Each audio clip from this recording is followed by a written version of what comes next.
साथियों, इस YouTube channel पर आपका स्वागत है। आज की वीडियो में हम 1813 के चार्टर एक्ट के बारे में जानेंगे और इस पर डिस्कस करेंगे कि इसमें प्रमुख प्रावधान क्या थे, इसके आने के कारण क्या हैं और इसका जो है भारतीयों पर क्या प्रभाव पड़ता है। तो चलिए शुरू करते हैं वीडियो। देखिए, 1793 के चार्टर एक्ट के बाद सन 1813 में एक और चार्टर एक्ट आ जाता है और यह एक्ट जो होता है पहले एक्ट की तुलना में अधिक महत्वपूर्ण होता है, क्योंकि इस एक्ट में कंपनी के एकाधिकार मतलब कि मोनोपोली को गहरा आघात पहुंचता है और इसमें जो है भारतीयों के लिए शिक्षा की व्यवस्था की जाती है और भारतीय प्रदेशों पर ब्रिटिश सम्राट की संप्रभुता, इस वर्ड को याद कर लीजिएगा, इससे प्रश्न बनता है। इस एक्ट में ब्रिटिश सम्राट की संप्रभुता पर भी बल दिया जाता है। ठीक है, ये एक ओवरव्यू है आपका इस एक्ट का। अब बात करते हैं ये 1813 का चार्टर एक्ट क्यों आता है, इसके पास होने के क्या कारण हैं, इन पर हम चर्चा करते हैं। देखिए, बात ये होती है कि 1793 के एक्ट के द्वारा कंपनी को पूर्वी देशों पर, भारत एवं चीन आदि जो पूर्वी देश हैं, उन पर व्यापार करने का एकाधिकार 20 वर्ष के लिए दिया गया था और यह अवधि 1813 ईस्वी में समाप्त होने वाली थी। तो ऐसे में मतलब कि एक कंपनी के लाइसेंस जो था उसको नवीनीकरण करने की जरूरत थी।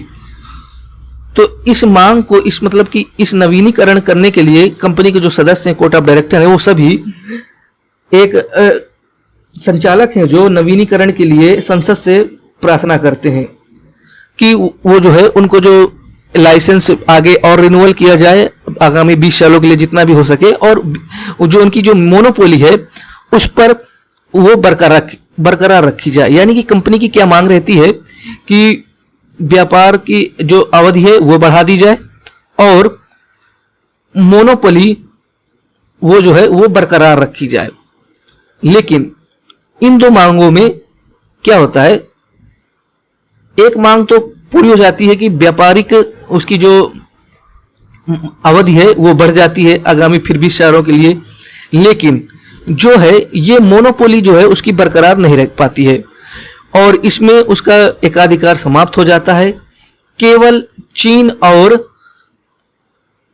भारत में चाय के व्यापार को छोड़कर। ठीक है, अब हम जानते हैं कि आखिरकार ऐसी क्या स्थिति उत्पन्न हो गई कि कंपनी की मोनोपोली को समाप्त करना पड़ा। 1793 में तो विलियम पिट और बोर्ड ऑफ कंट्रोल के मेंबर्स ने किसी भी तरह मतलब कि फ्रांस से जो भेजी था उसका फायदा उठाते हुए उसकी जो मोनोपोली को है उसको अधिकार को तो बचा लिया, लेकिन आखिरकार इस 1813 के चार्टर एक्ट में ऐसा क्या होता है, ऐसी कौन सी घटनाएं घटती हैं कि वो कंपनी की जो मोनोपोली है वो बरकरार नहीं रह पाती है। तो इसके संबंध में बहुत कुछ कारण हैं, उन्हें जान लेते हैं, बारी बारी से उस पर डिस्कस कर लेते हैं। देखिए, ये आप फोटो में देख रहे होंगे नेपोलियन को और हेडिंग आप देख रहे होंगे नेपोलियन का प्रभाव। आखिर नेपोलियन का प्रभाव का क्या संबंध है ये जो ईस्ट इंडिया कंपनी है इसकी मोनोपोली समाप्त होने में। देखिए, नेपोलियन आप जानते हैं बहुत ही बड़ा योद्धा था और ऐसा होता है कि ये जो जब इंग्लैंड और फ्रांस के बीच जो अनबन चल रही होती है तो उसमें जो नेपोलियंस की नीति होती है वो जो फ्रांस का जो देश है और उसके जो अलायंस कंट्री है या और जो उसके कब्जे वाले देश होते हैं उन पर वह ब्रिटिश व्यापारियों का आना जाना, ब्रिटिश व्यापार का प्रतिबंध लगा देता है। तो ऐसे में ऐसे व्यापारी जो केवल यूरोप में ही रहकर व्यापार कर रहे होते हैं उनके सामने संकट उत्पन्न हो जाता है और उन्हें समझ ही नहीं आता कि वो मतलब कि अब क्या करें। तो ऐसे में एक लंबा विरोध चलता है, संसद से मांग की जाती है कि आखिर देखिए हमारा व्यापार तो यहाँ बंद हो गया है और हमारा तो काफी नुकसान हो रहा है। तो इस नुकसान की भरपाई करने के लिए जो है पूर्वी देशों जैसे ब्रिटेन, चीन और भारत, इनमें सभी को व्यापार करने की अनुमति प्रदान की जाए। यानी कि केवल कंपनी को ही नहीं बल्कि संपूर्ण ब्रिटिश प्रजा को इन देशों में व्यापार करने की अनुमति प्रदान की जाए। तो एक ये मांग उस समय बहुत ही तीव्र होती है, बहुत ही ज़्यादा मतलब कि जनता में ये मांग रहती है। तो एक कारण तो एक ये होता है नेपोलियन बोनापार्ट की जो है नाकाबंदी। ठीक है, अब दूसरा जो कारण देख लेते हैं, एक एडम स्मिथ का सिद्धांत। एडम स्मिथ का सिद्धांत का भी प्रभाव बहुत था वहां की जनता पर। बात यह है कि 1813 के समय इंग्लैंड में स्मिथ का एक सिद्धांत है व्यक्तिवादी सिद्धांत बहुत लोकप्रिय था। उसके प्रभाव में लोगों की मांग थी कि व्यापार करने का अधिकार सिर्फ कंपनी का ही नहीं अपितु पूरी ब्रिटिश प्रजा का होना चाहिए। तो ये सिद्धांत है, इससे बहुत ही लोग प्रभावित थे, ब्रिटिश की जो जनता थी, और इसी के आधार पर वो भी चाहते थे कि मतलब कि हमें भी पूर्वी देशों में व्यापार करने की अनुमति मिल जाए। तो यानी कि जनता का बहुत ही ज़्यादा प्रेशर पड़ रहा था। इसके अलावा और कुछ पॉइंट थे, जैसे कि एक पॉइंट है कि वेलेज़ली को आप जानते हैं, वेलेज़ली ने काफ़ी ज़्यादा भारत में युद्ध लड़े और जो ब्रिटिश जो टेरिटरी है भारत में उसका काफ़ी विस्तार किया, और जिसके कारण कंपनी का जो क्षेत्र है वो बहुत ही बड़ा हो जाता है। तो ऐसे में कंपनी जो है अब एक व्यापारिक संस्था के बजाय अधिक वो राजनीतिक संस्था दिखने लग गई थी, यानी कि वो राजनीतिक दृष्टि से ज़्यादा महत्वपूर्ण उसके जो कार्य हो गए थे। तो अब इन राजनीतिक चीज़ों पर हस्तक्षेप करने के लिए पार्लियामेंट को कुछ ना कुछ तो एक्शन लेना ही था। तो ऐसे में एक कारण ये भी बहुत था, एक कारण ये भी है, आप आगे देखेंगे लॉर्ड वेलेज़ली युद्ध लड़ते थे, संधि करते थे। तो ऐसे में जो कंपनी की जो है आर्थिक स्थिति बहुत ही कमजोर फिर से हो जाती है, पहले से भी कर्ज में डूबी चली आ रही होती है, कर्ज नहीं चुका पा रही होती है, ऊपर से कितना खर्चा हो रहा था। तो अतः इस सब की जांच के लिए संसद 11 मार्च 1808 को कंपनी के मामलों की जांच करने के लिए एक कमेटी नियुक्त करती है, और फिर यही कमेटी जो अपनी है आगामी 5 वर्षों में अपनी रिपोर्ट पेश करती है। तो इसका भी प्रभाव होता है, इसमें भी रिपोर्ट में जो चीजें निकलती हैं उस पर भी अनुसरण होता है। ठीक है, तो इन सब कारणों से जैसे कि आप देखेंगे कि नेपोलियन की जो वो नाकाबंदी वाली जो स्कीम थी, एडम स्मिथ का जो सिद्धांत, वेलेज़ली की नीति की वजह से आर्थिक कमजोरी कंपनी की, ये सब कारणों की वजह से जो है कंपनी को मतलब कि ब्रिटेन पार्लियामेंट को कंपनी का जो है व्यापारिक एकाधिकार समाप्त करना पड़ा, ताकि जो है कि क्योंकि लोगों का बहुत ही ज़्यादा प्रेशर पड़ रहा था। तो ऐसे में वो नकार नहीं सकते थे, चाहकर भी कुछ जो कंपनी के फेवर के जो गवर्नर जनरल थे जो पहले रह चुके होते हैं, वो सभी चाहकर भी अब इनकी जो दलीलें होती हैं वो कन्विंस नहीं कर पाते हैं, और उनकी जो मांग होती है कि भाई हमें मोनोपोली दीजिए, वो मांग इनकी कैंसिल हो जाती है।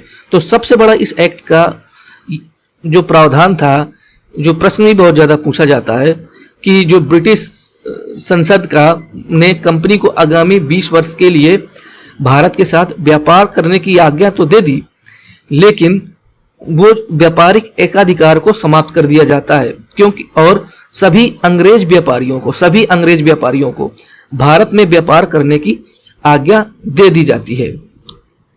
ठीक है, सिर्फ चाय और चीन देश से व्यापार करने के लिए इसमें इनका जो अधिकार होता है।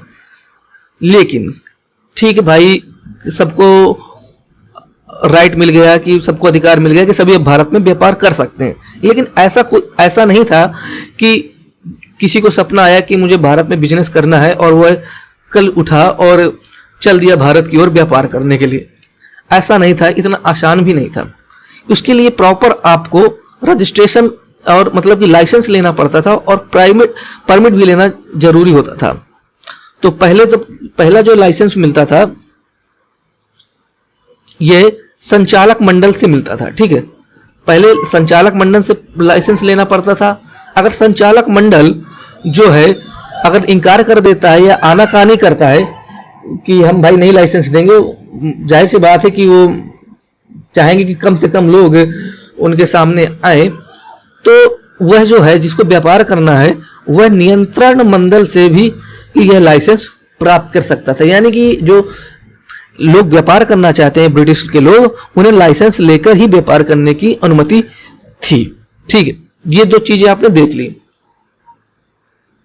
और आप देखेंगे कि आखिरकार सारी मोनोपोली तो समाप्त कर दी गई, लेकिन ये चाय और चाय के जो मोनोपोली है चाय पर, चाय के व्यापार पर, और चीन के साथ व्यापार पर मोनोपोली क्यों नहीं समाप्त की गई?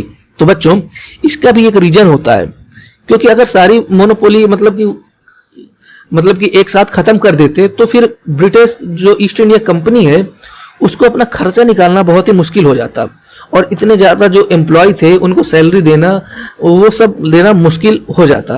तो इसी चीज को ध्यान में रखते हुए ही जो है कि चाय पर मोनोपोली और चीन देश के साथ व्यापार पर मोनोपोली दी गई, कि ताकि ये जो कंपनी है जो इन साधनों की आय से अपना भारतीय शासन प्रबंध आसानी से चला सके। लेकिन क्योंकि चलाना तो उसी को था, क्योंकि अभी भी अप्रत्यक्ष तौर से अब ये जो है शासन जो प्रणाली है वो कंपनी को चलाना था, तो उसके लिए तो पैसों की जरूरत होती है।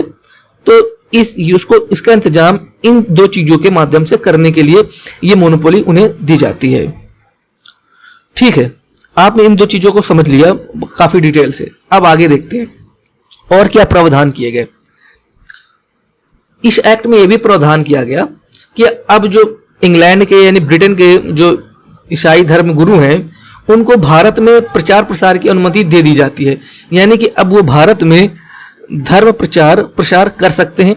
प्रारंभ में इसका ईस्ट इंडिया कंपनी विरोध करती है, लेकिन उसकी सुनी नहीं जाती है और उन्हें अनुमति दी जाती है। इसके लिए क्या किया जाता है, एक जिम्मेदार अधिकारियों की नियुक्ति भी की जाती है और उन्हें प्रॉपर मतलब कि निर्देश होता है कि वो भारत में रहने वाले तथा वहां जाने वाले सभी लोगों को भारतीयों में उपयोगी ज्ञान, धर्म तथा नैतिक उत्थान का प्रचार करेंगे और उनका अधिकार होगा। ठीक है, तो इस प्रकार से देखेंगे कि यह अपने आप में पहला कदम था कि भारत में ईसाई धर्म का प्रचार तथा पाश्चात्य शिक्षा के प्रचार के लिए कोई कदम उठाया गया, कोई प्रावधान किया गया। प्रारंभ में इसका उद्देश्य था भारतीयों का नैतिक विकास करना, उन्हें मतलब कि ज्ञान उनका जो बढ़ाना, लेकिन इसका जो छिपा हुआ एजेंडा होता है वह भारतीयों में जो है धर्म परिवर्तन कराना या आदि वो उनका एजेंडा होता है। लेकिन खुले में तो वो साफ साफ दिखाते हैं कि नहीं हम तो पूर्ण पालन करने की स्वतंत्रता देंगे धर्म करने की, लेकिन ऐसा कुछ होता है नहीं।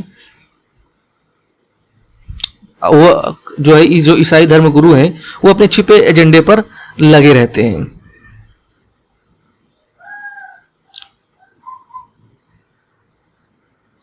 चलिए अब अगला फैक्ट देखते हैं, मतलब और क्या प्रावधान किए गए।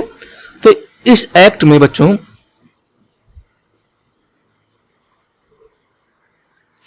कंपनी ने भारत के शिक्षा, विज्ञान आदि पर प्रसार के लिए 1 लाख का प्रावधान किया, मतलब 1 लाख रुपए सालाना खर्च करने का प्रावधान किया। लेकिन वास्तव में ऐसा कुछ होता नहीं है, ये राशि जमा की जमा रहती है। ऐसा कोई भारतीयों की शिक्षा पर, विज्ञान प्रचार प्रसार पर कोई खर्च नहीं होता है। ये सिर्फ एक प्रावधान है, किया गया था। तो ये भी महत्वपूर्ण बिंदु है और इससे प्रश्न पूछे जाते हैं कि किस एक्ट के तहत भारतीयों की शिक्षा विज्ञान पर प्रचार प्रसार करने खर्च के लिए 1 लाख रुपए का यानी कि वित्तीय फंड जो है क्या प्रावधान किया गया। तो इसका सही जवाब है 1813 का चार्टर एक्ट। और इस एक्ट में जो ये भी निर्देश दिया गया कि कंपनी को जो है अपने व्यापारिक और शासकीय जो खाते हैं वो अलग अलग रखने होंगे, ये भी निर्देश दिया जाता है। ये वाला फैक्ट्स तो आप पहले देख लिए कि मिशनरियों के भारत में ईसाई धर्म का प्रचार प्रसार करने का अधिकार दिया गया। एक ये पॉइंट भी है कि भारतीय राजस्व से वेतन पाने वाले सेना की संख्या 29,000 तय कर दी गई। ठीक है, यानी कि 29,000 जो है ये जो ब्रिटिश सेना यानी कि ब्रिटिश सेना जो रखी जाएगी उसकी संख्या 29,000 तय कर दी जाती है। इसके अलावा उसे यह भी अधिकार दे दिया जाता है कि वह भारतीय सैनिकों के लिए भी कानून तथा नियम बना सकती है। ठीक है, ये पॉइंट आप एक नोट कर लीजिए या इसको ध्यान से देख लीजिएगा। और एक सबसे महत्वपूर्ण आप देखेंगे कि जो अभी तक बहुत ही कम दिखाई देता है और प्रश्न में बहुत काफी कम जगह देखने को मिलता है कि इसी एक्ट में जो है कंपनी का जो नाम है चेंज होता है, और जो कंपनी का जो पूर्व नाम होता है the united company of England trading to the east India, ये जो कंपनी का जो जब स्थापना होती है तब उसका ये नाम होता है। तो इसका नाम अब बदल के इसी एक्ट में ईस्ट इंडिया कंपनी रखा जाता है।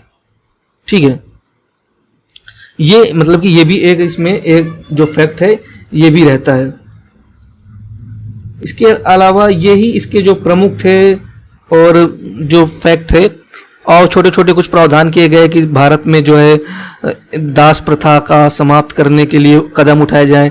ये बात भी इस चार्टर एक्ट में मतलब इसका भी उल्लेख किया जाता है। इसके अलावा कंपनी के ऋण घटाने आदि इन सब चीज़ों के बारे में भी इस जो एक्ट में उसके बारे में इसमें बताया गया है। और ये भी व्यवस्था की गई कि कंपनियों जो ये जो हैं सैनिक हैं उनको प्रशिक्षण दिलाया जाए और उनको प्रशिक्षित किया जाए। ये सब इसमें मतलब की व्यवस्था की जाती है। तो फिलहाल इस एक्ट में यही इतनी चीज़ें महत्वपूर्ण थी। और जो सबसे ज़्यादा प्रश्न जो पूछे जाते हैं मतलब कि इस फैक्ट्स में जो मतलब इस एक्ट से 1813 के एक्ट से सबसे ज़्यादा तो प्रश्न इसी से बनता है कि monopoly except tea trade and China किसके माध्यम से मतलब मोनोपोली समाप्त होती किस एक्ट के थ्रू, और ये जो शिक्षा पर खर्च है 1 लाख रुपए सालाना, ये जो एक्ट ये किस एक्ट में प्रावधान किया गया। और एक जो इम्पोर्टेंट है इसी के माध्यम से भारत में अब ब्रिटिश क्राउन की संप्रभुता जो स्थापित करने की शुरुआत हो जाती है। तो ये थे प्रमुख जो मतलब कि फैक्ट थे, आपने देख लिया होगा। 1-2 बार वीडियो आप देखेंगे तो आप आसानी से आप याद कर लेंगे। अब देखते हैं कि इससे इस जो एक्ट्स के है इससे क्या महत्व पड़ता है भारत पर। देखिए, सबसे पहली बात तो अब कंपनी शासकीय संस्था बन के रह जाती है। व्यापार में अब वो इंटरेस्ट भी ज़्यादा नहीं लेती है।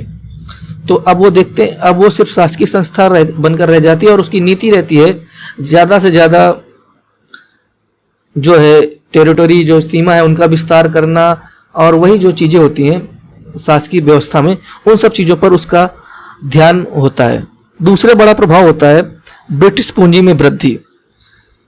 ब्रिटिश में बहुत ही ज़्यादा पूंजी में वृद्धि होने लगती है क्योंकि जो मोनोपोली है वो समाप्त हो जाती है। ज़्यादा से ज़्यादा ब्रिटिश लोगों को व्यापार करने का मौका मिलता है और इससे जो है धन जो है भारत से कमा के मतलब कि अर्जित करके जो ब्रिटिश की जो अर्थव्यवस्था है वो काफ़ी मजबूत हो जाती है। ठीक है, भारत में क्या नकारात्मक क्या प्रभाव पड़ता है? नकारात्मक प्रभाव का पड़े तो भारत में जो है जो लघु उद्योग है वो मतलब कि बहुत ही कमज़ोर हो जाता है, चौपट हो जाता है। क्योंकि जब ब्रिटेन के लोग हैं आते हैं वहाँ से मशीनीकृत सामान जब आते हैं वो उसका जो व्यापार करते हैं वो काफ़ी कुछ सस्ता हो जाता है भारतीयों की जो लागत की तुलना में। तो जो है भारतीयों का जो लघु उद्योग है वो बिल्कुल ही मतलब कि शांत हो जाता है। इसके अलावा आप देखेंगे पॉजिटिव बात करें इस एक्ट की तो शिक्षा व्यवस्था पर सुधार किया गया। सुधार क्या किया गया? प्रावधान किया गया खर्च करने का, लेकिन इसके अप्रत्यक्ष रूप से काफ़ी प्रभाव पड़ते हैं, लोगों को उस पर एक मैसेज जाता है। इसके अलावा दास प्रथा पर समाप्ति के लिए वैसे इसमें एक मतलब एक संकल्प के रूप में लिया जाता है, निर्देश दिया जाता है कि इसे समाप्त करने का प्रावधान किया जाए। तो यानी कि ये कुछ पॉजिटिव हैं और नेगेटिव जो हैं चीज़ें होती हैं। तो फिलहाल जो है जो 1813 का चार्टर एक्ट है उसमें यही चीज़ें महत्वपूर्ण होती हैं। अब देखते हैं आज का जो प्रश्न है। Consider the following statement about the charter act of 1813। Charter act 1813 के विषय में कुछ मतलब स्टेटमेंट दिए गए हैं, जैसे it ended the trade monopoly of the east India company in India except for trade in T and trade with China. मतलब कि जो ईस्ट इंडिया कंपनी की जो मोनोपोली है, एकाधिकार, वो समाप्त कर दी जाती है केवल चाय के व्यापार और चाइना के साथ व्यापार करने को छोड़कर। बिल्कुल सही है, ये कथन तो सत्य है। It asserted the sovereignty of British crown over the Indian territories held by the company. मतलब कि जो है ब्रिटिश जो टेरिटरी है, ब्रिटिश जो क्षेत्र है, उस पर जो है क्राउन मतलब राजा की संप्रभुता सुनिश्चित की गई ओवर द कंपनी के ऊपर। बिल्कुल सही है। अभी हमने पीछे पढ़ा कि इसमें एक प्रभाव ब्रिटिश संप्रभुता का एक बल दिया जाता है, तो ये कथन भी इसका सही है। The revenues of India were now controlled by the British parliament. जो राजस्व है भारत का, वो अब ब्रिटिश पार्लियामेंट के द्वारा कंट्रोल किया जाएगा, नियंत्रित किया जाएगा। तो बच्चों, ये कथन गलत है। अभी भी कंपनी को इसमें अधिकार रहता है कि वो रेवेन्यू को कंट्रोल करेगी, मतलब कि राजस्व को कंट्रोल करेगी। तो आपको बताना है which of the statements given above are correct. इनमें से कौन से कथन जो ऊपर 3 है सत्य हैं। ऑप्शन आप देखेंगे 1 और 2, 2 और 3, 1 और 3, 1, 2, 3। तो आप समझ गए होंगे कि इसका उत्तर ऑप्शन ए है, 1 और 2। और यह है 2019 संघ लोक सेवा आयोग में आया हुआ प्रश्न है। तो मुझे नहीं लगता ये प्रश्न आपको बहुत ही ज़्यादा कठिन लगा होगा। अगर आपने इस वीडियो को पूरा देखा होगा, सारे जो फैक्ट हैं इसके सारे हमने डिस्कस कर लिए हैं। इसको थोड़ा ध्यान नहीं दिया हमने, क्योंकि इसको हम पहले से ही डिस्कस कर चुके हैं पहले के एक्ट में, और अगर चेंजेस होता तो हम जरूर इस पर बात करते। ठीक है, चलिए फिलहाल इस वीडियो में इतना ही है। मिलेंगे कल नए वीडियो में। भारत के संवैधानिक विकास के अंतर्गत नया जो एक्ट आएगा इससे 20 साल बाद 1833 का चार्टर एक्ट, देखते हैं उसमें बेंटिंग का क्या रोल रहता है। चलिए, फिलहाल देखने के लिए आपका, अगर आपने इस वीडियो को लास्ट तक देखा है तो आपका बहुत ही धन्यवाद। चैनल को सब्सक्राइब कर लीजिएगा, प्रेस द बेल आइकन, और दोस्तों के साथ इसे जरूर साझा कीजिएगा। चलिए मिलते हैं नेक्स्ट वीडियो में। बाय बाय, अपना ध्यान रखिए और अपनी पढ़ाई जारी रखिए।